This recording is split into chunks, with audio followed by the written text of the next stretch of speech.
Welcome to Gurukulam IAS. TNPSC 2 and 2A notification வந்துருச்சு. சரிங்களா? Vacancy கம்மியாக இருக்குதுன்னு சொல்லி பயப்பட வேண்டாம். கண்டிப்பாக வேகன்சி வந்து இன்க்ரீஸ் ஆகும். இதை பேஸ் பண்ணி நம்மளோட குருகுலம் ஐஏஎஸ் அகாடமி மூலமாக 38 test 7000 questions general English plus general studies, general Tamil plus general studies அப்படின்னு சொல்லிட்டு நம்ம டெஸ்ட் பேட்ச் நம்ம வந்து லான்ச் பண்ணிருக்கோம். சீப் அண்ட் பெஸ்ட்டாக வெறும் 399 ரூபாயில் பிடிஎஃபாகவே இந்த கொஸ்டின் பேப்பர் நாங்கள் கொடுக்குறோம், பைலிங்குகளில் கொடுக்குறோம். இந்த டெஸ்ட் பேட்ச் நீங்கள் நல்ல முறையில் பயன்படுத்திக்கிங்க. மேலும் இதை தவிர உங்களுக்கு டீட்டெயில்ஸ் தேவைப்பட்டுச்சு அப்படின்னா டிஸ்கிரிப்ஷனில் உள்ள நம்மளுடைய அட்ரஸ் ப்ளஸ் லொக்கேஷன் ப்ளஸ் நம்மளுடைய கான்டாக்ட் நம்பரை ஃபாலோ பண்ணி நீங்கள் இதுக்கான விவரங்களை நீங்கள் தெரிஞ்சுக்கலாம். நாம் இந்த வீடியோவில் என்ன பார்க்க போகிறோம் அப்படின்னா சிலபஸ் டீகோடிங். சரிங்களா? நம்ம ஒவ்வொரு சிலபஸ் இப்போ வந்து பார்த்தீங்கன்னா யூனிட் ஜிஎஸ்ஸை பொறுத்த வரைக்கும் யூனிட் 7 இருக்குது. மொத்தம் 7 அந்த யூனிட் இருக்குது. சரிங்களா? 6 யூனிட் இருக்குது. சரிங்களா? 6 யூனிட் ப்ளஸ் வந்து பார்த்தீங்கன்னா மேக்ஸோட சேர்த்திங்கன்னா யூனிட் 7ன்னு கூட சொல்லலாம். சரிங்களா? ஸோ அப்போ ஒவ்வொன்றுக்கு தனித்தனியாக வீடியோ போட போகிறோம். ஒவ்வொருக்கு சிலபஸ் என்ன, அதுக்கு வந்து உள்ளார என்னென்ன நீங்கள் படிக்கணும், ஸ்கூல் புக்கை தாண்டி எக்ஸ்ட்ரா படிக்கணுமா கண்டிப்பாக படிக்கணும். ஏன்னா இப்போ வந்து பார்த்தீங்கன்னா குரூப் 2 எழுத போகிற, டிகிரி ஸ்டாண்டர்ட் எழுத போகிற, 2வும் எழுதணும், 2Aவும் மெயின்ஸ் நீங்கள் எழுதணும் அப்படின்னா கண்டிப்பாக மினிமம் ஒரு 155 ப்ளஸ் ஆகுது நீங்கள் எடுத்தே ஆகணும் கட் ஆஃப். ஸோ அப்போ நீங்கள் என்ன பண்ணி ஆகணும், ஸ்கூல் புக்கை தாண்டி எக்ஸ்ட்ரா நீங்கள் படித்து தான் ஆகணுங்கிறத புரிஞ்சுக்கிங்க. அப்போ அதை தான் நம்ம இந்த வீடியோவில் ஃபுல்லாக பார்க்க போகிறோம். இந்த குரூப் 2 2Aவுக்கான ப்ரிலிம் சிலபஸ் வந்து பார்த்தீங்கன்னா உங்களுக்கு 75 வந்து ஜிஎஸ் இருக்கும், 75 கொஸ்டின்ஸ். இந்த 75 ஜிஎஸ் கொஸ்டினில் வந்து நாம் இந்த வீடியோவில் என்ன பார்க்க போகிறோம் அப்படின்னா உங்களுக்கு வந்து யூனிட் 6 இருக்குல்ல, history culture heritage and socio political movements of Tamil Nadu. இதில் வந்து பார்த்தீங்கன்னா 20 கொஸ்டின் கேட்குறாங்க. எத்தனை கொஸ்டின் கேட்குறாங்க? 20 கொஸ்டின் கேட்குறாங்க. அப்போ நீங்கள் டிஎன்பிசி குரூப் 2 படிக்கிறீங்க அப்படின்னா முதல்ல நீங்கள் முடிக்க வேண்டிய டாபிக் வந்து லாங்குவேஜ் முடிச்சிடுறீங்க, மேக்ஸ் முடிக்கிறீங்க அப்படின்னா லாங்குவேஜ் மேக்ஸை முடிச்சுட்டு அடுத்தது நீங்கள் ஜிஎஸ்ல இதில் தான் நீங்கள் அதிகமாக கான்சன்ட்ரேட் பண்ணணும். இந்த யூனிட் 6ல் தான் பண்ணணுங்கிறத புரிஞ்சுக்கிங்க. ஏன்னா 20 கொஸ்டின்ங்கிறத புரிஞ்சுக்கிங்க. சரிங்களா? ஓகே, அந்த 20 கொஸ்டின் தான் நம்ம ஃபுல்லாக பார்க்க போகிறோம். சரிங்களா? அதாவது யூனிட் 6ஐ பொறுத்த வரைக்கும் தமிழ்நாட்டின் வரலாறு, பண்பாடு, மரபு மற்றும் சமூக அரசியல் இயக்கங்கள் 20 கொஸ்டின் அப்படின்னு சொல்லி நான் கொடுத்துருக்கேன். சரிங்களா? இது டிஎன்பிசியில் அப்படியே கொடுத்த அந்த சிலபஸ் குரூப் 2 சிலபஸ். சரிங்களா?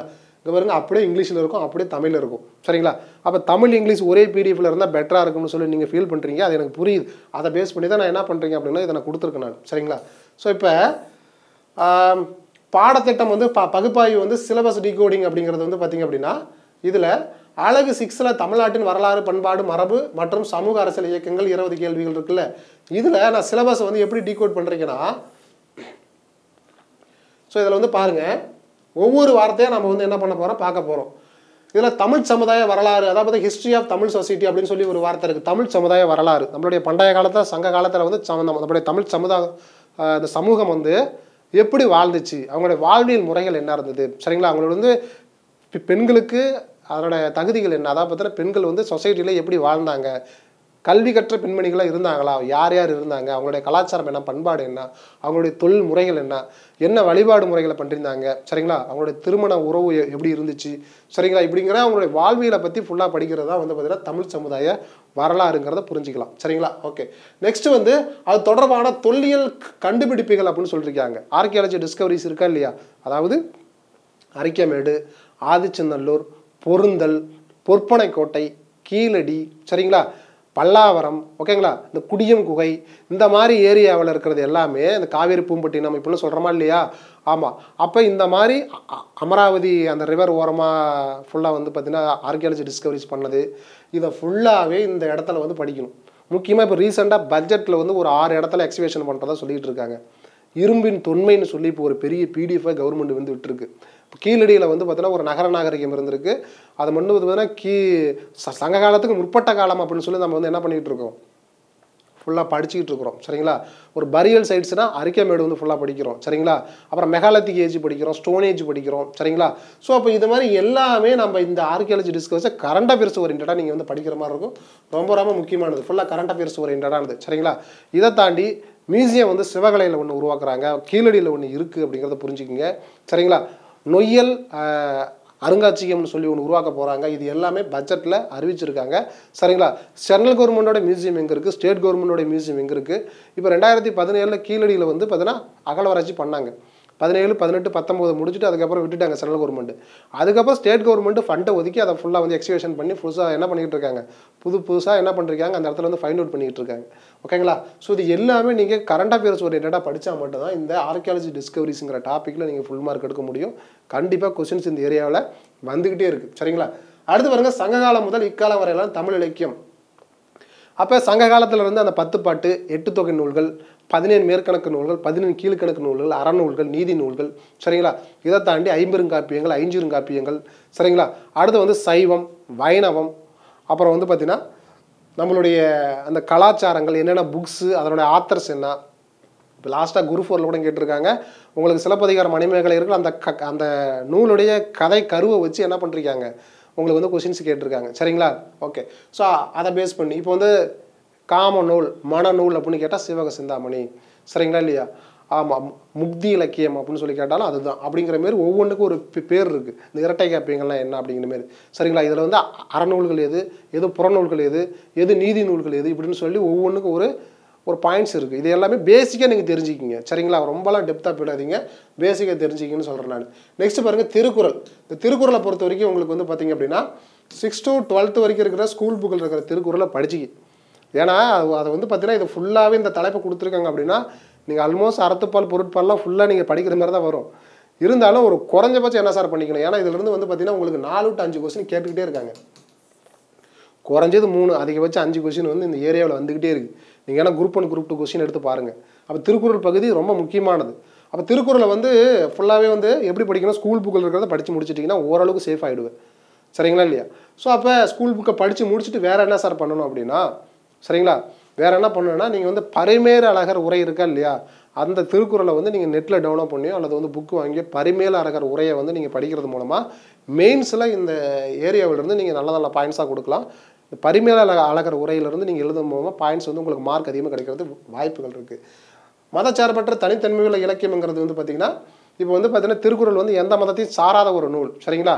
அப்போ அதுக்கு வந்து என்னென்ன திருக்குறளை நீங்கள் கோட் பண்ணி எழுதலாம் அப்படிங்கிறத வந்து கொஞ்சம் இப்போவே புரிஞ்சுக்கிட்டிங்கன்னா மெயின்ஸுக்கு யூஸ் ஆகும். ஓகேங்களா? இப்போ இந்த திருக்குறளை எப்படி கொஸ்டின் கேட்குறாங்க அப்படின்னா, ஒரு திருக்குறளை கொடுத்துட்டு இது என்ன அதிகாரம், இது எந்த பாலில் வருது, சரிங்களா? ஸோ அதை தாண்டி வந்து இந்த திருக்குறளை வந்து மாற்றி கொடுத்துட்டு அதை ஷஃபிள் பண்ணி கொடுத்துட்டு என்ன பண்ணுவாங்கன்னா வரிசையில் எழுத சொல்லுவாங்க. திருக்குறள் தப்பாக கொடுத்துருப்பாங்க, அதை வந்து வரிசையில் எழுத சொல்லுவாங்க. சரிங்களா? இதை தாண்டி ஒரு கோடிட்டு இடங்கள் கொடுத்துட்டு அந்த திருக்குறளை நடுவில் வந்து ஃபில் பண்ண சொல்லுவாங்க. அப்புறம் சூஸ் அதை அப்போ தான் ஃபில்லிங் த ஃப்ளாங்க்ஸ் அப்படிங்கிற மாரி. இதை தாண்டி ஒரு திருக்குறளை வந்து ஒரு வார்த்தையை கொடுத்துட்டு அதுக்கான மீனிங் என்ன, பொருள் என்னன்னு சொல்லி கேட்பாங்க. அல்லது ஒரு வார்த்தையை கொடுத்துட்டு அந்த திருக்குறள் ஒரு வார்த்தையை கொடுத்து அதுக்கான எதிர்ச்சொல் என்னன்னு சொல்லி கேட்குறாங்க. ஒரு திருக்குறளை கொடுத்துட்டு அதனுடைய மையக்கரு என்ன, அதனுடைய பொருள் என்னன்னு சொல்லி கேட்குறாங்க. இப்படி தான் திருக்குறள் பேஸ் பண்ணி கொஸ்டின்ஸ் வந்துக்கிட்டே இருக்குது. அதை கொஞ்சம் பார்த்துக்குங்க. சரிங்களா? அடுத்து வந்து பாருங்கள், அன்றாட வாழ்வியலோடு தொடர்பு தன்மை அப்படிங்கிறது வந்து நெக்ஸ்ட் வந்து பார்த்தீங்கன்னா மானுடத்தின் மீதான திருக்குறளின் தாக்கம். அடுத்து திருக்குறளின் மாறாத விழுமியங்களும், சமூக அரசியல் பொருளாதார நிகழ்வுகளில் திருக்குறளின் பொருத்தப்பாடு, அப்போ திருக்குறளின் தத்துவ கோட்பாடுகள் இப்படின்னு சொல்லி இந்த தலைப்பு கீழே தான் உங்களுக்கு வந்து கொஸ்டின்ஸ் வரப்போகுது. 6 to 12 தமிழ் புக்கை தாண்டி நீங்கள் வந்து 11th to 12 இந்த political science, economy, geography, commerce இது எல்லாமே அந்தந்த பாடத்துக்கு நடுவில் அப்பப்போ நடுவில் ஒவ்வொரு திருக்குறள் கொடுத்துட்டு, இப்போ எக்கனாமிலாம் திருக்குறள் வந்து எப்படி வரவு செலவு கணக்கு காமிக்கிறது, பொலிட்டிக்கல் சயின்ஸில் ஒரு ஆட்சி அதிகாரம் எப்படி இருக்கணும், இதெல்லாம் திருக்குறள் சொல்லியிருக்காங்க. புரியுதா? காமர்ஸில் வந்து வணிக சம்பந்தமான விஷயங்கள் இது எல்லாமே திருக்குறள் மூலமாகவே சொல்லி கோட் பண்ணி அதுக்கான மீனிங் கொடுத்துருப்பாங்க. ஸ்கூல் புக்கில் இருக்கிறத மட்டும் படிங்க, ப்ரீவியஸ் இயர் கொஸ்டின் பேப்பர் படிங்க. ஆல்மோஸ்ட் இதில் எல்லா கொஸ்டின் நீங்கள் என்ன பண்ணிடலாம், அட்டன் பண்ணிடலாம் அப்படிங்கிறத புரிஞ்சுக்கிங்க. சரிங்களா? ஓகே. நெக்ஸ்ட் வந்து பாருங்கள், அடுத்து வந்து பாருங்கள் தமிழ்நாடு வரலாறு அப்படின்னு சொல்லி அடுத்த ஒரு தலைப்பு கீழே என்ன கொடுத்துருக்காங்க அப்படின்னா, ஆங்கிலேயருக்கு எதிரான தொடக்க கால கிளர்ச்சிகள் அப்படின்னு சொல்லி கொடுத்துருக்காங்க. இந்த ஆங்கிலேயருக்கு எதிரான தொடக்க கால கிளர்ச்சிகள் அப்படிங்கிறது வந்து பார்த்தீங்கன்னா நமக்கு வந்து ஸ்டார்டிங்கில் இருந்தே அந்த புலித்தேவன்லேருந்தே வரணும். சரிங்களா? ஸோ இதில் வந்து புலித்தேவனுக்கு முன்னாடி அழகுமுத்துக்கோன்னு ஒருத்தர் இருப்பார், அடுத்து புலித்தேவன் ஒருத்தர் இருப்பார், ஒண்டி வீரன் இருப்பார், அப்புறம் வீரபண்டை கட்டபொம்மன் இருப்பார், ஊமத்துறை இருப்பார், சரிங்களா, சிவசுப்பிரமணியன் இருப்பார். ஓகேங்களா? அடுத்தது வந்து பார்த்திங்க அப்படின்னா உங்களுடைய வேலுநாச்சியார் இருப்பாங்க, மருது பிரதர்ஸ் இருப்பாங்க, அப்புறம் வந்து முக்கியமாக வந்து பார்த்தோன்னா கோபால நாயக்கர் இருப்பார், ஹைதர் அலி இருப்பார், திப்பு சுல்தான்லாம் நடுவில் வருவாங்க, அப்புறம் பிரிட்டிஷ் வந்து யார் யார் இருந்தாங்க. ஓகேங்களா? ஸோ இது எல்லாமே இதுக்குள்ளார வரும். இதை தாண்டி உங்களுக்கு கடைசியாக வந்து பார்த்திங்கன்னா தீரன் சின்னமலை வருவார். சரிங்களா? ஸோ இது இவங்க எல்லாத்தையும் படிக்கிறது மூலமாக உங்களோட ஆங்கில இருக்கிற தொடக்க கால கிளர்ச்சிகள் தமிழகத்தில் அப்படிங்கிறத ஃபுல்லாகவே நீங்கள் படித்து தெரிஞ்சுக்கலாம். நெக்ஸ்ட் பாருங்கள், தமிழ்நாட்டின் வரலாறு, சீர்திருத்தவாதிகள், சீர்திருத்த இயக்கங்கள், மற்ற இந்த மாற்றங்கள் அப்படிங்கிறது வந்து இந்த வார்த்தைகள் மூலம் பார்க்கும்பொழுது நம்மளுடைய அந்த சீர்திருத்தவாதிகள் தமிழ்நாட்டில் யார் யார் இருக்காங்க? ரெட்டைமலை சீனிவாசன், அயோத்திதாச பண்டிதர், சரிங்களா, வள்ளலார், வைகுண்ட சுவாமிகள், சரிங்களா, இவங்க எல்லாமே தமிழ்நாட்டில் உள்ள ஒரு சோசியல் ரீஃபார்மர் தான். சரிங்களா. அப்புறம் பாரதியார், ஓகேங்களா, வஉசி, இவங்கெல்லாம் சுதந்திர போராட்ட தியாகியாகவும் இருந்து ஒரு சோசியல் அந்த ரீஃபார்மாகவும் இருந்திருக்காங்க. சரிங்களா. அவங்கள பற்றி ஃபுல்லாகவே நம்ம படிக்க போகிறோம். அவங்க என்ன சொசைட்டி, அவங்க எதுக்காக வந்து போராடினாங்க, இது ஃபுல்லாகவே அதில் ஃபுல்லாக படிக்க போகிறோம். அடுத்து 19ஆம் மற்றும் 20ஆம் நூற்றாண்டில் தமிழ்நாட்டின் சமூக அரசியல் இயக்கங்களின் பரிணாம அந்த வளர்ச்சின்னு சொல்லி கொடுத்துருக்காங்க. அதுதான் என்ன அப்படின்னா அந்த நீதி கட்சி. சரிங்களா. இந்த ஜஸ்டிஸ் பார்ட்டி இருக்கா இல்லையா, ஜஸ்டிஸ் பார்ட்டிக்கு முன்னாடியே வந்து சென்னை வாசிகள் சங்கம், அது 1852. சரிங்களா இல்லையா. அடுத்து வந்து பார்த்தீங்கன்னா மெட்ராஸ் மகாசன சபா 1884. ஸோ அப்போ இதெல்லாம் வந்து சென்னையில் ஸ்டார்டிங்கில் இருந்த சொசைட்டிஸ். அப்புறம் அதில் அப்படியே வந்து டெவலப் ஆகி தான் வந்து பார்த்தீங்கன்னா நீதி கட்சி நான் பிராமின் சொசைட்டின்னு ஒன்று ஆரம்பிச்சிருப்பாங்க. இந்த நான் பிராமின்ங்கிறது சொசைட்டிங்கிறது ஏன் ஆரம்பிச்சது? அப்போ பிராமினோட டாமினேஷன் எந்த அளவுக்கு இருந்திருக்கு, அப்போ இடஒதுக்கீடோட முக்கியத்துவம் என்ன, அது அரசியல் வந்து பார்த்தீங்கன்னா நான் பிராமின்ஸ் வந்து எப்படி டெவலப் ஆனாங்கங்கிற ஒரு விஷயங்கள் எல்லாமே அதை ஃபுல்லாக நம்ம படிக்க போகிறோம். அடுத்து வந்து பார்த்தீங்கன்னா அந்த ரேஷனலிசம், அந்த பகுத்தறிவாதத்தினுடைய வளர்ச்சி. சரிங்களா. முக்கியமாக சுயமரியாதை இயக்கம், காஞ்சிபுரம் மாநாடு 1925, அதிலிருந்து நம்மளுடைய பெரியார் வந்து காங்கிரஸ்லேருந்து வெளியேறி என்ன செல்ஃப் ரெஸ்பெக்ட் மூவ்மெண்ட்னு சொல்லி ஒன்று உருவாக்குவார். அதிலிருந்து வந்து பார்த்திங்கன்னா ஒரு 1928, 29 வரைக்கும் அது வந்து பார்த்திங்கன்னா கொஞ்சம் ஆக்டிவாக இருக்கும். அதுக்கப்புறம் இது எல்லாத்தையும் கொண்டு போயிட்டு நீதி கட்சியில் போய் இணைச்சிருவார் நம்மளுடைய பெரியார். ஓகேங்களா. அது கொஞ்சம் ஞாபகம் வச்சுக்கோங்க. நெக்ஸ்ட் திராவிட இயக்கங்கள். சரிங்களா. இந்த நீதி கட்சி வந்து திராவிட இயக்கமாக மாற்றுவாங்க 1944 சேலம் கான்ஃபரன்ஸில். 1949 வந்து இந்த திராவிட இயக்கத்திலிருந்து என்ன பண்ணிருப்பாங்க, திராவிட கழகத்திலிருந்து டிஎம்கே வந்து 1949 செப்டம்பர் 17, புரியுதுங்களா. அப்போ வந்து என்ன பண்ணிருப்பாங்கன்னா டிஎம்கே ஸ்டார்ட் பண்ணிருப்பாங்க. அறிஞர் அண்ணா, நம்மளுடைய நாவல் நெடுஞ்செழியன், இவங்களாம் வந்து டிஎம்கே ஸ்டார்ட் பண்ணிருப்பாங்கிறத புரிஞ்சுக்கிங்க. ஓகேங்களா. ஸோ இது எல்லாமே நம்ம என்ன பண்ணோம், அவங்களுடைய கொள்கைகள் என்ன, அவங்க எந்தெந்த வருஷம் வந்து சிஎம்மாக இருந்தாங்க, என்னென்ன ஸ்கீம் செஞ்சுட்டு வந்தாங்க, இப்படிங்கிறது எல்லாமே நம்ம இதில் ஃபுல்லாக பார்க்க போகிறோம் நம்ம. சரிங்களா. அடுத்து வந்து பார்த்தீங்கன்னா விடுதலை போராட்டத்தில் தமிழ்நாட்டின் பங்கு அப்படின்னு சொல்லி கொடுத்துருக்காங்க. விடுதலை போராட்டம்னா யார் யார்? பாரதியார், வஉசி. சரிங்களா. ஸோ இந்த மாதிரி வந்து பார்த்தீங்கன்னா அந்த ருக்மிணி லட்சுமிபதி, அப்புறம் வந்து பார்த்தீங்கன்னா டி பிரகாசம், இப்படின்னு சொல்லிட்டு செண்பகராமன், சுதந்திர போராட்டத்துக்கு நம்மளுடைய தமிழர்கள் வந்து எந்த அளவுக்கு முக்கியத்துவம் கொடுத்தாங்க, என்னென்ன இந்த ராஜாஜி வந்து சால்ட் சத்தியாகிரகம் பண்ணார். சரிங்களா. டி பிரகாசம் வந்து பார்த்தீங்கன்னா மெரினா பீச்சில் சால்ட் சத்தியாகிரகம் பண்ணார். ஸோ இப்படிங்கிறது எல்லாமே நம்ம என்ன பண்ண போகிறோம், ஃபுல்லாக பார்க்க போகிறோம். நம்மளுடைய காமராஜர் வந்து வெள்ளையனே வெளியேறு இயக்கத்தில் வந்து பாம்பேக்கு போயிட்டு வரும்பொழுது ட்ரெயினில் வந்து எஸ்கேப் ஆகி வருவார். ஸோ இது எல்லாமே நம்ம என்ன பண்ணுவோம், இதை ஃபுல்லாக பார்க்க போகிறோம். இதை தாண்டி முக்கியமாக வந்து தந்தை பெரியார், அறிஞர் அண்ணா அப்படின்னு சொல்லி கொடுத்துருக்காங்க. ஸோ நம்ம டிஎம்கே கவர்மெண்ட்டில் நம்ம வந்து இந்த எக்ஸாம் எழுதுறதால கண்டிப்பாக வந்து பார்த்திங்க அப்படின்னா பெரியாரை பற்றி கொஸ்டின்ஸ் வந்து ரிப்பீட்டடாக வந்துகிட்டே இருக்குது, படிச்சு தான் ஆகணும். அதை தாண்டி வந்து கலைஞரை பற்றி படிச்சுக்கலாம். அதுக்கப்புறம் வந்து பார்த்தீங்கன்னா இப்போ ரீசெண்டாக வந்து ஸ்டாலின் ஐயா அவருடைய ஸ்கீம்ஸ் இது எல்லாத்தையும் படிச்சுக்கிறது மூலமாக நமக்கு வந்து எக்ஸாம் வந்து அவங்களோட ஃபேவராக தான் அந்த கொஸ்டின்ஸ்லாம் வருது. அதை பேஸ் பண்ணி நம்ம வந்து ஒரு 2 மார்க் எடுத்துக்கலாம். சரிங்களா. ஓகே. ஸோ இப்படி தான் வந்து நம்ம வந்து படிக்கணுங்கிறத புரிஞ்சுக்கிங்க. அடுத்து வந்து பாருங்கள், விடுதலை போராட்டத்தில் பெண்களின் பங்குன்னு சொல்லி கொடுத்துருக்காங்க. யார் யார்? முக்கியமாக வந்து பார்த்தீங்கன்னா அம்புஜி தம்மாள், அசலாம்பிகை அம்மையார், தெல்லையாடி வள்ளியம்மை, தர்மாம்பாள் அம்மார், ராமாமிர்த அம்மையார். சரிங்களா இல்லையா. ஸோ அப்புறம் வந்து அன்னி பெசண்ட், ருக்மிணி லட்சுமிபதி. ஸோ இவங்க எல்லாமே வந்து பார்த்தோன்னா பெண்கள், அவங்களுடைய பங்கு வந்து தமிழ்நாட்டில் எப்படி இருந்தது, அவங்களுடைய கான்ட்ரிபியூஷன் வந்து நம்மளுடைய ஃப்ரீடம் ஸ்ட்ரகிள் எப்படி இருந்தது அப்படிங்கிறத நம்ம ஃபுல்லாகவே என்ன பண்ண போகிறோம், இதில் ஃபுல்லாக படிக்க போகிறோம். இதெல்லாம் எங்கே சார் படிக்கணும் ஸ்கூல் புக்கில்? அப்படியே பிடிஎஃப் நான் டிஸ்கிரிப்ஷனில் வச்சிடுறேன், பார்த்துக்கு. இங்கே பாருங்கள், தமிழ் சமுதாய வரலாறு தொடர்பான தொழில் கண்டுபிடிப்புகள்னால் ஸ்கூல் புக்கில் இதை மட்டும் நீங்கள் படித்தா போதும். ஸ்கூல் புக்கில் இருக்க கண்டென்ட் ஓகே. அதை தாண்டி நீங்கள் நியூஸ் பேப்பரில் படித்தா மட்டும்தான் இந்த ஏரியாவில் நீங்கள் மார்க் எடுக்க முடியும். சரிங்களா.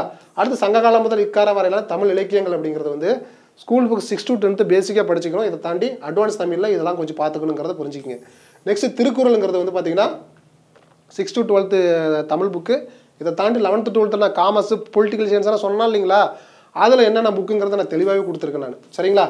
ஸோ நெக்ஸ்ட் பாருங்கள், சுதந்திர போராட்டத்தில் தமிழ்நாட்டின் பங்கு என்னென்ன பாடம், பிரிட்டிஷ் ஆட்சிக்கு எதிரான ஆரம்பகால போராட்டங்கள் என்னென்ன, அது என்னென்ன பாடம், சுதந்திர போராட்டத்தில் பெண்களின் பங்கு, நெக்ஸ்ட் வந்து தமிழ்நாட்டில் 19 மற்றும் 20ஆம் நூற்றாண்டு சமூக அரசியல் இயக்கங்கள், இதில் என்னென்ன பாடம், இது எல்லாமே நான் டிஸ்கிரிப்ஷனில் வைக்கிறேன் பாருங்கள். நீதி கட்சி.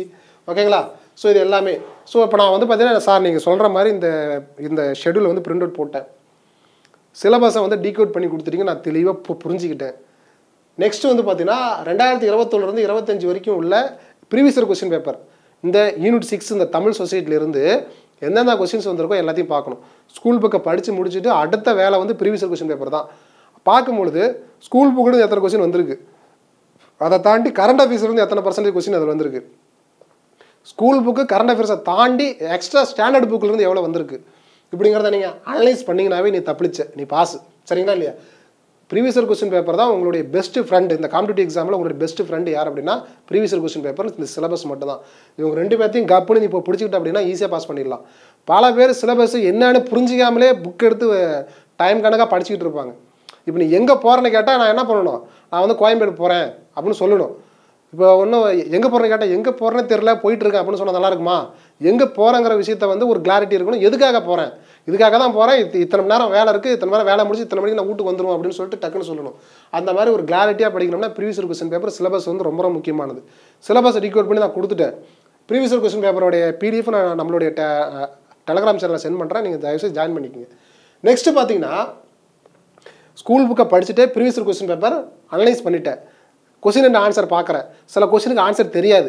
அப்போ அதுக்கான ஆன்சரை வந்து நீ வந்து பார்த்தீங்கன்னா இப்போலாம் சாட் ஜிபிடி இருக்குது, அதெல்லாம் வந்து போட்டிங்கன்னா அதுவே ஆன்சர் கொடுத்துரும். ஆனால் அது கொடுக்குற ஆன்சர் அப்படியே நம்பாதீங்க, அது வந்து பாதி பேர் தப்பு தப்பாக கொடுக்குது. கொஞ்சம் உங்களுக்கு வேலை ஈஸியாக கொடுக்கும், வேறு ஒன்றும் இல்லை. அப்போ அதை பேஸ் பண்ணி கொஸ்டின் அண்ட் ஆன்சர் வந்து ஃபுல்லாகவே இந்த எக்ஸ்ட்ரா படிச்சுக்கிட்டிங்கனாவே ஸ்கூல் புக்கு தாண்டி extra content previous year question பேப்பரில் தெரிஞ்சிடும். இதை தாண்டி இந்த லூசன் ஜென்ரல் நாலேஜ் புக்குன்னு ஒரு புக் இருக்குது. இது மேக்ஸிமம் சென்ட்ரல் கவர்மெண்ட் எக்ஸாம், இந்த ரயில்வே எஸ்எஸ்சி எக்ஸாம் படிக்கிறவங்க இந்த புக்கு படிப்பாங்க. நான் ஏன் இந்த புக்கு உங்களுக்கு ரெஃபர் பண்ணுறேன் அப்படின்னா, இந்த புக்கு வந்து என்சிஆர்டி புக் இருக்குல்ல, இந்த சென்ட்ரல் கவர்மெண்ட் புக் இருக்கா இல்லையா, என்சிஆர்டி புக் பேஸ் பண்ணி இது உருவாக்கியிருப்பாங்க. அப்போ ஸ்கூல் புக்கு 6 to 12 வரைக்கும் நீ ஸ்கூல் புக்கு படிச்சிருப்பேன். படிச்சுட்டு எக்ஸ்ட்ரா இந்த மாதிரி விஷயங்கள்லாம் கொஞ்சம் ஹிஸ்ட்ரி ஓரியன்டாக எக்ஸ்ட்ரா விஷயங்கள் எல்லாமே இந்த டாபிக் ஓரியன்டாக ஏதாவது இருந்தால் நீங்கள் என்ன பண்ணிக்கிங்க அப்படின்னா, இந்த லூசன் புக்கில் ஒவ்வொரு டாப்பிக்கையும் ஒரு 20 பக்கம் 30 பக்கம் தான் இருக்கும். ஹிஸ்ட்ரினா ஒரு 20 பக்கம், ஜாகிரஃபினா ஒரு 20 பக்கம் இருக்கும். இந்த புக்கை எடுத்து ரீகேல் தான் பண்ண சொல்லுவோம், நான் படிக்க சொல்லலை. இதில் படிக்கிறது ஒன்றும் இருக்காது. ஏன்னா நீ ஸ்கூல் புக்கை ஃபுல்லாக படிச்சுட்டு ப்ரீவியஸ் இயர் கொஸ்டின் பேப்பர் பார்த்த நீ ஒரு ஆள், இந்த புக்கு வந்து உனக்கு உள்ளார ஒன்றுமே இருக்காது. ஏதோ எக்ஸ்ட்ரா 1-2 புக்கு ஒரு சில பாயிண்ட்ஸ் இருக்கும், அதை மட்டும் பார்த்து வச்சுக்கி. சரிங்களா? ஏன் நான் சொல்கிறேன் அப்படின்னா, குரூப் 4ல் 10th என்சிஆர்டி புக்கிலேருந்து 2 கொஸ்டின் கேட்டிருக்கான் ஜாகிரஃபியில். அதுக்காக சொல்கிறேன் நான். நெக்ஸ்ட்டு டெய்லியும் தினமணி தி ஹிந்து நியூஸ் பேப்பரை படிச்சிக்கிங்க. அல்லது இதை பேஸ் பண்ணி யாராவது கரண்ட் அஃபேர்ஸ் பிடிஎஃப் போடுறாங்க. இப்போ நம்மளுடைய வந்து டெலகிராம்ஸில் குருகுலம் ஐஏஎஸ் அகாடமியில் டெய்லி வந்து பார்த்தீங்கன்னா இந்த கரண்ட் அஃபேர்ஸ் பேஸ் பண்ணி தான் என்ன பண்ணிகிட்டு இருக்காங்கன்னா, டெய்லி வந்து எம்சிக்யூ பேட்டர்னில் கொஸ்டின் கொடுத்துக்கிட்டு இருக்காங்க, பிடிஎஃப் மெட்டீரியல் கொடுத்துக்கிட்டு இருக்காங்க. இதை தாண்டி ஒரு நல்ல டெஸ்ட் பேட்ச் குறைஞ்சபட்சம் நீங்கள் இந்த ஃபஸ்ட் லைனை நீங்கள் ஃபாலோ பண்ணி தான் ஆகணும். சரிங்களா இல்லையா? சிலபஸ் டிகோடிங் என்னென்ன படிக்கணுங்கிறத படிச்சிடணும், ப்ரீவியஸ் இயர் கொஸ்டின் படிக்கணும், லூசன் புக்கை ரிவிஷன் பண்ணணும், டெய்லி தினமணி தி ஹிந்து நியூஸ் பேப்பரை கண்டென்ட் நீ படிச்சு தான் ஆகணும் தலைவிதி.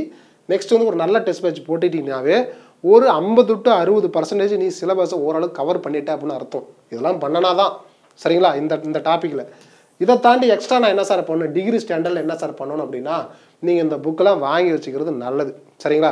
நான் என்னைக்கு போனாலும் குரூப் 1 ஆஃபீஸராக தான் போவேன் அல்லது குரூப் 2 ஆஃபீஸராக தான் போவேன் அப்படின்னு நீங்கள் நினைக்கிறீங்க அப்படின்னா, இந்த புக்கெலாம் வாங்கிட்டு ஸ்கூல் புக்கு படிச்சுட்டேன் சார், வேறு என்ன சார் படிக்கணும் அப்படின்னா இந்த புக்கு படிச்சுக்கிங்க. முற்கால தமிழ்நாட்டு வரலாறு கா வெங்கடேசன் புக்கு, தற்கால தமிழ்நாட்டு வரலாறு கா வெங்கடேசன் புக்கு. இந்த குரூப் 4 கொஸ்டினில் கூட இதில் இருந்தெல்லாம் கொஸ்டின் கேட்டிருக்காங்க. சரிங்களா? இந்த 2 புக்கில் எது சார் ரொம்ப பெட்டரு, இது வேறு புக்கு இது வேறு புக்கு தான், இது 2ல் எதை சார் முக்கியமாக படிக்கணும்னா தற்கால தமிழ்நாட்டு வரலாறு கண்டிப்பாக நீ படிச்சு தான் ஆகணும். நல்லா ஞாபகம் வச்சுக்கி. நெக்ஸ்ட் பாருங்கள், தமிழ் இலக்கிய தகவல் களஞ்சியம். இந்த தமிழ் இலக்கிய சங்ககாலம் முதல் இக்காலம் வரையிலும் சொல்லியிருக்காங்களா இல்லையா, அது வந்து உங்களுக்கு இதில் வந்து பேசிக்காக படிச்சிக்கிங்க. மெயின்ஸ் ஓரியன்டாக உங்களுக்கு நல்லா யூஸ் ஆகும். ஸோ ப்ரிலிம்ஸ் லெவலில் இப்போதைக்கு தேவையில்லை, ஆனால் மெயின்ஸ் ஓரியன்டாக செட் ஆகும். இது நீங்கள் ப்ரிலிம்ஸ் லெவலில் படிக்கிறது நல்லது இந்த புக்கை. சரிங்களா? நெக்ஸ்ட் பாருங்கள், தமிழக வரலாறு மக்களும் பண்பாடும் கே பிள்ளை. சரி, அந்த கே பிள்ளை வந்து தமிழ் புக்கு இருக்குது, இங்கிலீஷ் புக்கு இருக்குது. இந்த புக்கு நீங்கள் கம்பல்சரி படிச்சுக்கிட்டிங்கன்னா நல்லது உங்களுக்கு. தமிழர் நாகரிகமும் பண்பாடுங்கிறது இது ஒரு புக்கு. இது எல்லாம் மெயின்ஸ் ஓரியன்டான புக்கு. இதெல்லாம் நீ ப்ரிலிம்ஸ் படிக்கும் போது எக்ஸ்ட்ரா படித்து வச்சுக்கிட்டிங்கன்னா ப்ரிலிம்ஸில் இப்போ எக்ஸாம் எழுதும் போதே உங்களை மற்றவங்களோட ஒரு 10 மார்க் உங்களால் எக்ஸ்ட்ரா வாங்க முடியும். ரெண்டாவது, மெயின்ஸ் படிக்கும்போது உங்களுக்கு சிரமம் இருக்காது. ஏன்னா ப்ரிலிம்ஸ்லேயே இந்த புக்கெலாம் படிச்சுட்டல, அதை கொஞ்சம் பார்த்துக்குங்க. நான் அடுத்த வருஷம் தான் குரூப் 2 எழுத போகிறேன், குரூப் 1 எழுத போகிறேன்னா இப்போவே இதேமாரி ப்ரிப்பரேஷன் ஸ்டார்ட் பண்ணிவிடுங்கிறதான் புரிஞ்சுக்கங்க. சரி, இப்படி இந்த ஏரியாவில் எப்படி சார் கொஸ்டின் கேட்டிருக்காங்க அப்படின்னா, அங்கே பாருங்கள், 1940 வந்து பார்த்தீங்கன்னா சினிமா பிரபலமாக இருந்தது. சரிங்களா? அதில் வந்து சினிமா கலைஞர்கள் மூலம் அண்ணா தனது லட்சியங்களை அடைய முடிந்ததுன்னு சொல்லி கொடுத்துருக்காங்க. 1940 சினிமா பிரபலமாக இருந்துச்சு. சரிங்களா? அதில் அறிஞர் அண்ணா வந்து எழுத்துக்கள் மூலமாக தன்னுடைய திராவிட கருத்துக்களை வந்து என்ன பண்ணிருக்காரு, ஸோ நடிகர்கள் மூலமாக பாடல்கள் மூலமாக என்ன பண்ணிருக்காரு கருத்துக்களை வந்து பரப்பியிருக்காருங்கிறத புரிஞ்சிக்கணும். இதான் அதுக்கு வந்து ஆன்சராக கொடுத்துருக்காங்க. சரிங்களா? ஓகே, அடுத்த கொஸ்டின் வந்து பாருங்கள். இது சும்மா உங்களுக்கு தெரிஞ்சுக்கிறதுக்கு தான், நான் புதுசாக டிஎன்பிஎஸ்சி படிக்க வரங்கிறவங்களுக்கு கொஸ்டின்ஸ் இப்படி இருக்குங்கிறத காமிக்கிறேன், வேறு ஒன்றும் இல்லை. சரிங்களா? நெக்ஸ்ட் பாருங்கள், 1998 வந்து பார்த்தீங்கன்னா 1908ஆம் ஆண்டு சுப்பிரமணிய சிவா தமிழ்நாட்டில் தூத்துக்குடி போராட்டத்துக்கு பிரச்சாரம் செய்தார். எந்த மாதம் அப்படின்னா பிப்ரவரி டு மார்ச் தான். சரிங்களா? இந்த தூத்துக்குடி மில் ஸ்ட்ரைக்னு சொல்லி ஒன்று படிச்சிருப்பீங்க. அது வந்து சுதேசி நேவிகேஷன் கம்பெனி வந்து 1906 உருவாக்கியிருக்கோம். லாவே கயான்னு சொல்லி 2 கப்பலுக்கு வந்து விட்டுருப்பாங்கிறத புரிஞ்சுக்கிங்க. அதை பேஸ் பண்ணி போராட்டம்லாம் வெடிக்கும். அப்புறம் தூத்துக்குடியில் வந்து மில் ஸ்ட்ரைக் நடக்கும். ஸோ இதெல்லாம் பேஸ் பண்ணி வந்து என்ன பண்ணிருப்பார் சுப்பிரமணிய சிவா, ஒரு காரசாரமான ஸ்பீச் கொடுத்துருப்பாரு. அதுதான் அது. சரிங்களா? அடுத்து வந்து பாருங்க அப்படின்னா பின்வரும் மற்றும் தவறாக கணிக்கப்பட்டுள்ளது எதுன்னு சொல்லி கேட்டிருக்காங்க. ஸோ இதில் வந்து 1962 வந்து பார்த்தீங்கன்னா சென்னை மாநிலம் நாடாளுமன்றத்தில் நிறைவேற்றப்பட்டது சட்டம் அப்படின்னு சொல்லி கொடுத்துருக்காங்க. அது தப்பு. ஏன்னா 1967 62 கொடுத்துருக்காங்க. நெக்ஸ்ட் பாருங்க, 1967 தமிழக முதலமைச்சராக பேரறிஞர் அண்ணா பதவியேற்றார். அது சரிதான். 1968 பேரறிஞர் அண்ணா ராஜ்யசபாவுக்கு தேர்ந்தெடுக்கப்பட்டாருங்கிறது தப்பு. அது 1962 வந்திருக்கும். சரிங்களா இல்லையா? நெக்ஸ்ட் 1969 சென்னை மாநில பெயர் சட்டம் அமலுக்கு வந்ததுன்னு சொல்லி கொடுத்துருக்காங்க. இது வந்து சரிதான். சரிங்களா? ஓகே, இந்த மாதிரிலாம் கொஸ்டின் கேட்குறாங்கிறத இப்போ புரிஞ்சுக்கிங்க, வேற ஒன்றும் இல்லை. இதில் வந்து பாருங்கள், கீழே கொடுக்கப்பட்டுள்ளதிலிருந்து சரியாக பொருந்திய இணைகளை கண்டுபிடித்து கொடுக்கப்பட்ட இந்த குறியீட்டிலிருந்து சரியான பதிலை தேர்ந்தெடுக்கணும்னு சொல்லி கொடுத்துருக்காங்க. ஸோ இதில் வந்து பார்த்தீங்கன்னா உங்களுக்கு 1925 வந்து பெரியார் ஈவேரா குடியரசு என்ற பருவ இதழை தொடங்கினார். சரிங்களா? அப்படிங்கிறது இது வந்து சரிதான். 1928 ஆங்கில பருவ இதழ் இந்த ரிவோல்ட்டுங்கிறது தொடங்கப்பட்டதுங்கிறது இதுவும் சரிதான். எது தப்பு அப்படின்னா பெரியார் வந்து விடுதலை தமிழ் நாளிதழாக வெளியிட்டாருங்கிறது தப்பு. பெரியார் பகுத்தறிவு என்ற தமிழ் வார இதழை வெளியிட்டார். இது இந்த வருஷங்கிறது தப்பு. இதுதான். சரிங்களா? ஸோ அப்போ பாருங்க, பெரியாரை பற்றி எப்படி கொஸ்டின் கேட்டிருக்காங்கன்னு பாருங்க. ஸோ இது வந்து நியூ ஸ்டூடெண்ட்டுக்கு தான் நான் காமிச்சிட்டு இருக்கேன் எப்படிலாம் கொஸ்டின் கேட்டிருக்காங்க அப்படின்னு. சரிங்களா? நெக்ஸ்ட் பாருங்க, தமிழ்நாடு பெண்கள் மாநாடு 13/11/1938 தி நீலாம்பிகை அம்மையார் தலைமையில் சென்னையில் நடைபெற்றது. இது சென்னைங்கிறது வந்து மெட்ராஸ் ப்ராவின்ஸஸ் தான் கவர் பண்ணுறாங்க. ஆனால் அப்போ வந்து பார்த்தீங்கன்னா செங்கல்பட்டு பெண்கள் மாநாடுங்கிறதா ரொம்ப ஃபேமஸ். செங்கல்பட்டில் தான் 1938 உமன்ஸ் கான்ஃபரன்ஸ் நடந்தது. உமன்ஸ் கான்ஃபரன்ஸுக்கு பெரியார் வந்து பார்த்தீங்கன்னா சீஃப் கெஸ்ட்டாக வந்திருப்பார். ஆனால் அதில் வந்து செங்கல்பட்டுன்னு சொல்கிறது போல மெட்ராஸ்ன்னு சொல்லியிருக்காங்க. அதுவும் சரிதான். ஏன்னா மெட்ராஸ் ப்ராவின்ஸஸ்குள்ளார தான் செங்கல்பட்டு இருந்திருக்கும். அதனால் இந்த மாநாட்டில் சாதிய வேற்றுமையை ஒழிப்பதற்கும் ஈவே ராமசாமிக்கு பெரியார் பட்டம் வழங்குவதற்கும் தீர்மானம் நிறைவேற்றப்பட்டதுங்கிறத புரிஞ்சுக்கிங்க. அப்போ வந்து என்ன சொல்லியிருக்காங்க, கூற்று ஏ சரி, காரணமும் சரிங்கிறத புரிஞ்சுக்கிங்க. சரிங்களா? ஓகே, சரி, இது நெக்ஸ்ட் கொஸ்டின் பாருங்கள். இதில் வந்து பாருங்கள், சரியான பொருத்த வகையை தேர்ந்தெடுக்கவும். இந்த கிருஷ்ணா பாய் நிம்கர் அப்படிங்கிறது வந்து பார்த்திங்கன்னா எது சரியாக இருக்குது அப்படின்னு சொல்லி கேட்டிருக்காங்க. அது வந்து பார்த்தீங்கன்னா மதராஸ் இளைஞர் சங்கம்ங்கிறது சரி. ருக்மிணி லக்ஷ்மிபதிங்கிறது மதராஸ் மகளிர் மாணவர் அமைப்பின் தலைவருங்கிறது இதுவும் சரிதான். அந்தோணி அம்பாளுங்கிறது பங்கஜ ஜவுளி ஆலை தப்பு. மஜ்ஜினி பாஷினிங்கிறது வந்து தமிழ்நாடு காங்கிரஸ் குழுவின் தலைவர் வெள்ளையனை வெளியேறு இயக்கத்தின் போது அப்படிங்கிறது வந்து பார்த்தீங்கன்னா இதுவும் தப்பு. ஸோ இது எல்லாமே உண்மையானவே கொஞ்சம் டிஃபிகல்ட்டான கொஸ்டின்ஸ் தான். இதெல்லாம் வந்து எக்ஸ்ட்ரா ஸ்டாண்டர்ட் புக்கில் இருந்தால் வந்திருக்குங்கிறத புரிஞ்சுங்க. ஸ்கூல் புக்கில் இதெல்லாம் இல்லை. ஸோ நெக்ஸ்ட் வந்து பாருங்கள். ஓகே, பின்வருவதில் சரியான பொருத்தத்தை தேர்ந்தெடுக்க அப்படின்னு சொல்லி கொடுத்துருக்காங்க. இதில் பொற்பனை கோட்டைங்கிறது ஒரு சங்ககால கோட்டை. சரிங்களா? இரும்பு கத்திங்கிறது வந்து பல்லாவரம். ஸோ இதில் வந்து தப்பு. இதெல்லாம் இரும்பு கத்தி இருக்காது, இரும்பு கோடாரி. புரியுதுங்களா இல்லையா? ஹேண்ட் ஆக்ஸ் அப்படிங்கிறது வந்து பார்த்தா கற்கோடாரின்னு சொல்லுவாங்க. கருப்பு கோடாரி தான் வந்து பார்த்தீங்கன்னா பல்லாவரம் வரும். அது தப்பு. வணிக குழுக்கள் விட்டு மயிலாடும்பாறை தான். அது சரிதான். ஓகேங்களா? நெக்ஸ்ட் வந்து பார்த்தா கற்சவை பெட்டிங்கிறது இதில் வந்து பார்த்தீங்கன்னா மருங்கூருங்கிறது அது தவறு. சரிங்களா? ஓகேங்களா? ஓகே, ஸோ நெக்ஸ்ட் பாருங்கள், பிறவி பெருங்கடல் நீந்துவார் நீந்தார் இறைவனடி சேராதார் இக்குறள் உணர்த்தும் தத்துவம் என்ன? அது திருக்குறள் எப்படி கொஸ்டின் கேட்டிருக்காங்கன்னு பாருங்கள். இதில் என்ன தத்துவம் உணர்த்தது அப்படின்னா சரணாகதி தத்துவம் தான் இதில் வந்து உணர்த்ததுங்கிறத புரிஞ்சுக்கிங்க. சரிங்களா? அதாவது பார்த்தீங்கன்னா கடவுளை வந்து சரணம் அடைஞ்சிடணும் அப்படிங்கிறத அதில் வந்து சொல்லியிருக்காங்க. ஸோ நெக்ஸ்ட் வந்து பாருங்கள், சரியான தொடரை கண்டறிக. வெவ்வேறு சமயத்தை சார்ந்தவர்களும் திருக்குறளை போற்றினார் இல்லை. திருவள்ளுவர் தத்தம் சமயத்தை சார்ந்தவர் என்று சமயங்கள் சான்று காட்டின. அறநெறியில் அழுத்தமான நம்பிக்கையற்றவர். உயர்ந்த குறிக்கோள் கொண்டு மனிதன் வாழ வேண்டும் என்றார். இப்படிலாம் சொல்லி கொஸ்டின் கொடுத்துருக்காங்க. இதுக்கு வந்து பார்த்தீங்கன்னா 2 நாள் தான் கரெக்டுன்னு சொல்லி கொடுத்துருக்காங்க. சரிங்களா? ஜஸ்ட் இதே ஒரு நியூ ஸ்டூடெண்ட்டுக்கு எப்படிலாம் கொஸ்டின் இருக்குது, என்ன ஆன்சர் கொடுத்துருக்காங்கன்னு சொல்லி ஜஸ்ட்டு ஒரு விசிபிள் தான் காமிக்கிறேன். நான் இப்போ தான் ப்ரிப்பரேஷன் ஸ்டார்ட் பண்ண போகிறேன் அப்படின்னா இதான் சிலபஸ், இதான் டீகோடிங், இதான் வந்து வேர் டு ஸ்டடி, இதான் ஸ்டாண்டர்ட் புக்கு, இதான் கொஸ்டின் இப்படிங்கிறது ஒரே ஒரு பேட்டர்னில் கொடுக்குறேன் நான். இந்த ஒரு வீடியோ பார்த்தினாவே இந்த சிலபஸ் எப்படி அப்ரோச் பண்ணுங்கிறது உங்களுக்கு நல்லா தெரிஞ்சிடும். நெக்ஸ்ட் வந்து பாருங்கள், இது வரிசைப்படுத்துக. வாழ்க்கை துணை நலம், அன்புடைமை, இல்வாழ்க்கை, இது புதல்வரை பெறுதல். சரிங்களா? ஸோ இது வந்து பார்த்தீங்கன்னா அந்த திருக்குறள் பேஸ் பண்ணியிருக்கா இல்லையா, நம்மளுடைய லைஃப்பில் வந்து இது எப்படி வந்து இது பண்ணுறது. ஃபஸ்ட்டு வந்து இல்வாழ்க்கை, ஒரு மேரேஜ் பண்ணுறோன்னா ஒரு இல்லற வாழ்க்கை இருக்கா இல்லையா ஃபஸ்ட்டு. அடுத்து வந்து பார்த்தீங்கன்னா வாழ்க்கை துணை நலம். இல்வாழ்க்கை ஆயிடுச்சுன்னா ஹஸ்பண்ட் ஒய்ஃபுக்கு ஹஸ்பண்ட் வந்து 2 பேரும் வாழ்க்கை துணை நலன். சரிங்களா இல்லையா? அவங்களுடைய நலனை நீங்கள் பேளணும். சரிங்களா இல்லையா? சப்போர்ட் பண்ணணும். நெக்ஸ்ட் வந்து பார்த்தீங்கன்னா புதல்வரை பெறுதல். அதுக்கப்புறம் தான் குழந்தை பிறகுன்னு சொல்கிறாங்களா இல்லையா? நெக்ஸ்ட் வந்து பார்த்தீங்கன்னா அன்புடைமை, அன்பாக இருக்கணும். தன்னுடைய மனைவி மேலே தன்னுடைய குடும்பத்து மேலே அன்பாக இருந்து நல்லா சம்பாரித்து குடும்பத்தை பார்த்துக்கணும் அப்படிங்கிறத அந்த கான்செப்ட் இதில் கொடுத்துருக்காங்க அப்படிங்கிறத புரிஞ்சுக்கிங்க. சரிங்களா? ஓகே. அடுத்து வந்து பாருங்கள், பிறவற்றை பொறுத்துக. கொல்லிப்புறை நாணயம் அப்படின்னு சொல்லி கொடுத்துருக்காங்க. இது வந்து சேரர்களோட இது. பெருவழுதி நாணயங்கள் அப்படிங்கிறது வந்து பாண்டியர்களது. மணிகள் உற்பத்தி செய்யும் தொழிற்சாலை எங்கே இருக்குதுன்னா காங்கேயத்தில் இருந்தது. அப்புறம் துணி உற்பத்தி தொழிற்சாலை வந்து பார்த்தீங்கன்னா மொஹஞ்சதாரோ. ஸோ இது எல்லாமே வந்து பார்த்திங்கன்னா ஸ்கூல் புக்கு பேஸ் பண்ணி தான் இருக்குது. இருந்தாலும் கொஞ்சம் எக்ஸ்ட்ராவும் கேட்டிருக்காங்க. எப்படிலாம் கொஸ்டின் கேட்குறாங்கன்னு பாருங்கள். சரிங்களா இல்லையா? ஓகே. ஸோ இதெல்லாம் பார்க்கும்பொழுது இப்படி தான் படிக்கணும் அப்படிங்கிறது உங்களுக்கு தெரியும் ஃபார் நியூ ஸ்டூடெண்ட். சரிங்களா? பின்வரும் பழக்க வழக்கங்களை இலக்கியத்துடன் பொறுத்துக்க அப்படின்னு சொல்லி கொடுத்துருக்காங்க.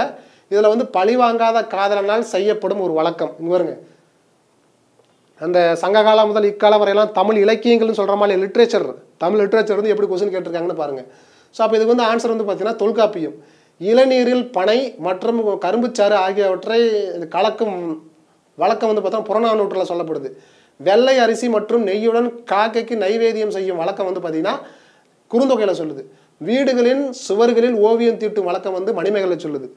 இது எதுவுமே ஸ்கூல் புக்கில் இல்லை, ஆனால் வெளியே கேட்டிருக்காங்க. அதுக்கு தான் நான் வந்து தமிழ் இலக்கிய வரலாறு சொல்லி ஒரு புக் கொடுத்துருக்கேன் நான். சரிங்களா? ஸோ இதெல்லாம் பார்த்துக்குங்க.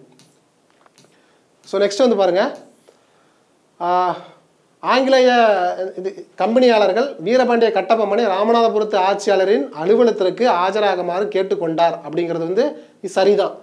ஆங்கிலேய கம்பெனிக்கு கட்ட வேண்டிய கப்பம் நிலுவையில் இருப்பதனால் ஆட்சியாளரை சந்திக்குமாறு கட்டபொம்மன் கேட்டுக்கொள்ளப்பட்டார். இதுவும் சரிதான். அதை பற்றி கிட்டத்தட்ட ஒரு 1330 பக்கோடா வந்து பார்த்தீங்கன்னா நெல்லை கலெக்டர் வந்து ஜாக்சனுக்கு வந்து பார்த்தீங்கன்னா பே பண்ணணும். அதுக்காக வந்து இவங்க வந்து கூப்பிட்டுருப்பாங்க அப்படிங்கிறத புரிஞ்சுக்கிங்க. சரிங்களா? ஓகே. அதான் அந்த கொஸ்டின் கேட்டிருக்காங்க. ஸோ இதுக்கான ஆன்சரையும் பார்த்துக்குங்க. சரிங்களா? ஓகே. ஸோ அப்போ இப்போ நம்ம இந்த வீடியோவில் என்ன பார்த்துருக்கோம் அப்படின்னா சிலபஸை பார்த்துருக்கோம், சிலபஸை டீகோடிங் பண்ணி பார்த்துருக்கோம், சிலபஸுக்கான புக்ஸ் பேஸ் பண்ணி வேர் டு ஸ்டடி பார்த்துருக்கோம். புக்ஸை பேஸ் பண்ணி வேர் டு ஸ்டடி தாண்டி ஸ்டாண்டர்ட் புக்கு என்னென்ன படிக்கணுங்கிறதையும் ஃபுல்லாக கொடுத்துட்டேன். இதை தாண்டி இந்த ப்ரீவியஸ் இயர் கொஸ்டின் பேப்பர் எப்படிலாம் கேட்டிருக்காங்க இப்போ ரீசெண்டாக, சரிங்களா, இப்போ நடந்த இந்த குரூப் 1 கொஸ்டினில் இதெல்லாம் கேட்டிருக்காங்க. சரிங்களா? அப்படிங்கிறத நான் தெளிவாக இந்த வீடியோவில் கொடுத்துருக்கேன். இந்த வீடியோ எப்படி இருக்குன்னு சொல்லி கமெண்ட் பண்ணுங்கள். மறக்காமல் நம்மளுடைய டெஸ்ட் பேட்ச் குரூப் 2 2Aக்கான டெஸ்ட் பேட்ச் வெறும் 399 ரூபா தான். 38 டெஸ்ட்டு 7000 கொஸ்டின்ஸ். இதை நல்ல முறையில் பயன்படுத்திங்க. நன்றி.